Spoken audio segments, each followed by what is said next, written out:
ఈ వర్షాలు పడ్డప్పటి నుంచి చాలామంది పిల్లలు వాంతులు, నీళ్ళ విరోచనాలు, కడుపు నొప్పి అండ్ జ్వరంతో పాటు ఇలా డిహైడ్రేషన్ తోటి చాలామంది వస్తున్నారు.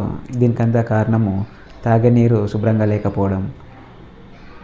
ఈ తాగే నీరు మినరల్ వాటర్ కానీ, ఫిల్టర్ వాటర్ కానీ, లేకపోతే అవి లేనప్పుడు నీటిని వేడి చేసి బాగా మరిగించే వరకు వేడి చేసి చల్లబరిచి తాగవలెను.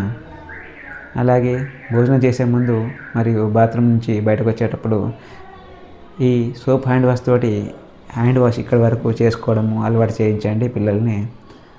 ఎప్పుడైతే మనం కోవిడ్ టైంలో ఎన్ని స్టెప్స్ ఉన్నాయో హ్యాండ్ వాష్ స్టెప్స్, ఇలా నెకిల్స్, గోర్లు ఇక్కడ వరకు హ్యాండ్ వాష్ చేయడం, ఆ స్టెప్స్ అన్ని ఫాలో అవ్వకుండా ఒక 20 సెకండ్స్ సోప్ హ్యాండ్ వాష్తో చేసుకుంటే మనకు బ్యాక్టీరియా అనేది మనకు స్టమక్లోకి ఎంటర్ కాకుండా ఉంటుంది. కావున మంచినీళ్ళు తాగడం అండ్ హ్యాండ్ వాష్ చేయడం అనేది చాలా ముఖ్యము.